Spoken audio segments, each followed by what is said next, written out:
दोस्तों, भगवान शिव के बारे में ऐसा कहा जाता है कि भगवान शिव त्रिलोक के आदि और अंत के देवता हैं, जिनके आगे दुनिया की सभी शक्तियां असफल हो जाती हैं। लेकिन क्या आपको मालूम है आखिर भगवान शिव का जन्म कैसे हुआ था? उनकी माता कौन थी और उनके पिता का क्या नाम था? उन्होंने किससे अपनी शिक्षा प्राप्त की थी और किस किस को शिक्षा का दान दिया था? अगर नहीं तो चलिए, क्योंकि इस वीडियो के माध्यम से हम आपके इन्हीं सभी सवालों का जवाब देने वाले हैं, इसलिए प्लीज इसे स्किप किए बिना एंड तक जरूर देखना।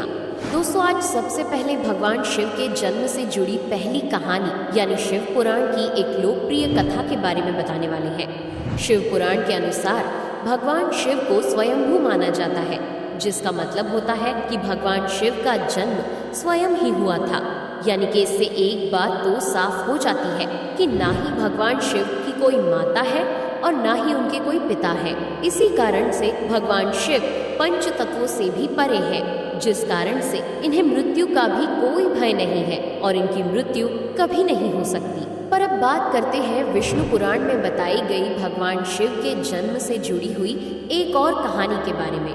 विष्णु पुराण में बताया गया है कि भगवान विष्णु के माथे से निकलने वाले तेज के कारण भगवान शिव की उत्पत्ति हुई थी और उनके नाभि से निकलते हुए तेज से कमल पर विराजमान ब्रह्मा जी का जन्म हुआ था। मगर दूसरी ओर भगवान विष्णु के जन्म के बारे में शिव पुराण में बताया गया है कि एक बार की बात है जब भगवान शिव अपने घुटने मल रहे थे और उनके घुटनों से निकलने वाले मैल से भगवान श्री विष्णु जी का जन्म हुआ था। पर अगर ऐसा हुआ है तो विष्णु पुराण और शिव पुराण एक दूसरे से बिल्कुल अलग है। इस कथा के अलावा भगवान शिव के जन्म की एक और पौराणिक कथा काफी ज्यादा पॉपुलर है, जिसे शायद आपने बड़े बुजुर्गों से सुना होगा।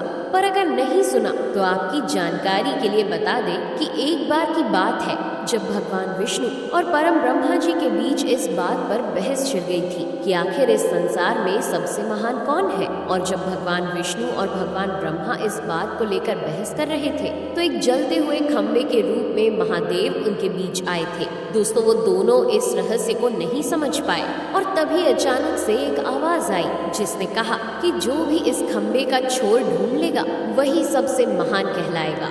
ऐसा सुनते ही ब्रह्मा जी ने एक पक्षी का रूप लिया और खंबे का ऊपरी हिस्सा ढूंढने निकल गए। वहीं विष्णु जी ने वराह का रूप धारण किया और खंबे का अंत ढूंढने निकल गए। बहुत देर तक खोजने के बाद भी दोनों में से किसी को भी खंबे का छोर नहीं मिला और दोनों हार मानकर वापस आ गए। जिसके बाद भगवान शिव अपने असली रूप में आए और फिर भगवान विष्णु और ब्रह्मा जी ने ये मान लिया कि महादेव ही सबसे महान और शक्तिशाली है। इनसे बड़ी शक्ति इस दुनिया में कोई नहीं है।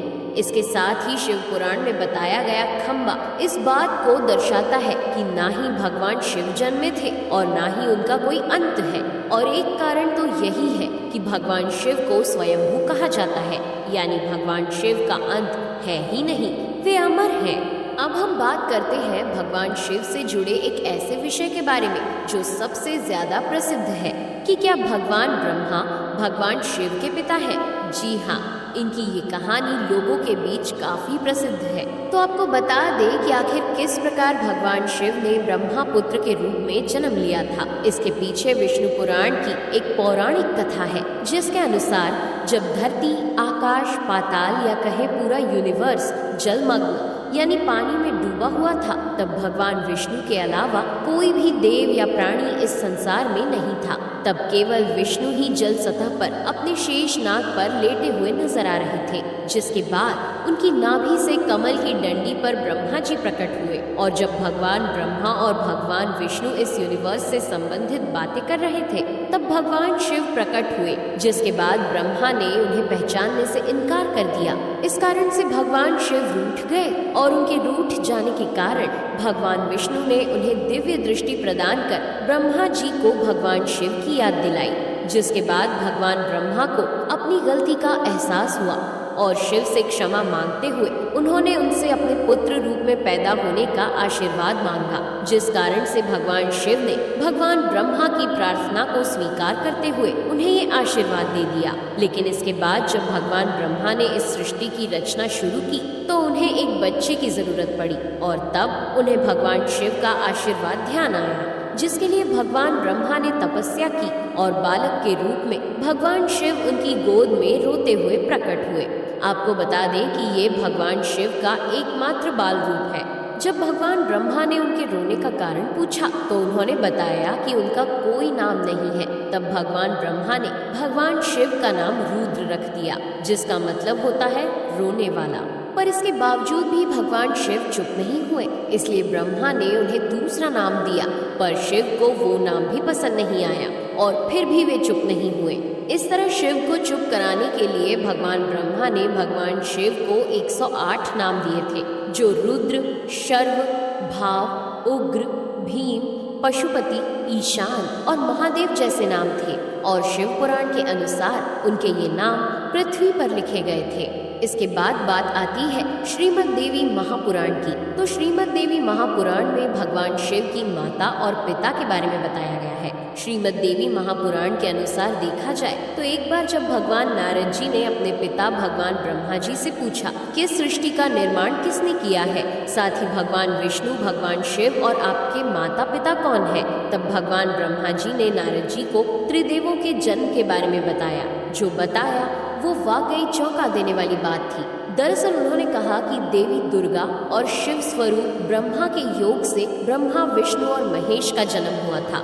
यानी प्रकृति का रूप लिए माँ दुर्गा ही हम तीनों की माता है और ब्रह्मा यानी काल सदाशिव हमारे पिता है।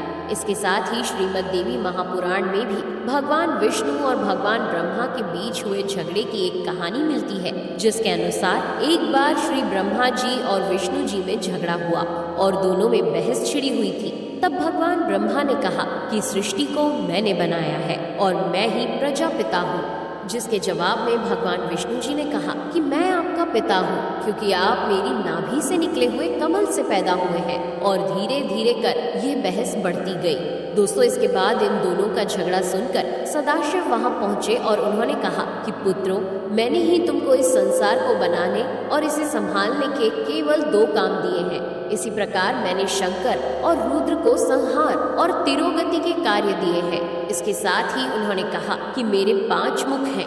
एक मुख से अकार, दूसरे मुख से उकार, तीसरे मुख से मुकार, चौथे मुख से बिंदु और 5वें मुख से नाद यानी कि शब्द प्रकट हुए हैं। उन्हीं 5 को एक साथ मिलाकर देखा जाए तो एक अक्षर ओम बनता है, जिसे आज हम सभी भगवान शिव के मूल मंत्र के रूप से जानते हैं। इतना कहने के बाद भगवान ब्रह्मा और विष्णु दोनों ही समझ गए कि भगवान शिव से ज्यादा शक्तिशाली इस दुनिया में कुछ भी नहीं है और दोनों ने भगवान शिव को प्रणाम किया और चले गए। चलिए दोस्तों, अब जब आप भगवान शिव के बारे में इतना तो जान ही चुके हैं, तो क्या आपको पता है कि आखिर भगवान शिव ने किससे शिक्षा प्राप्त की थी और उनके गुरु कौन थे? हम जानते हैं शायद ही इसका जवाब आप में से किसी को पता होगा, पर जिन्हें नहीं पता उन्हें बता दें कि भगवान शिव स्वयं इस संसार के गुरु माने जाते हैं, जिन्होंने इस संसार में गुरु शिष्य की परंपरा की शुरुआत की थी। लेकिन अगर सवाल आता है कि आखिर भगवान शिव किसके गुरु थे, तो आपको जरूर जान लेना चाहिए कि हिंदू धर्म के ग्रंथ कहते हैं कि ब्रह्मा जी और शिव जी इस संसार के सबसे पहले गुरु हैं, जिन्होंने गुरु शिष्य के इस रिश्ते की शुरुआत की थी। जहां भगवान ब्रह्मा ने अपने मानस पुत्रों को शिक्षा प्रदान की थी, वहीं भगवान शिव ने अपना ज्ञान केवल अपने 60 शिष्यों को दिया था। यानी भगवान शिव 60 शिष्यों के गुरु थे और वे जिन शिष्यों के गुरु थे उन्हें आज के समय में सप्त ऋषियों का दर्जा दिया गया है। तो दोस्तों, ये थे भगवान शिव के जन्म से जुड़े हुए कुछ फैक्ट्स, जो आपको कैसे लगे हमें कमेंट करके जरूर बताइए। साथ ही अगर आपको वीडियो पसंद आया हो तो इसे लाइक और चैनल को सब्सक्राइब करना बिल्कुल ना भूलें। धन्यवाद।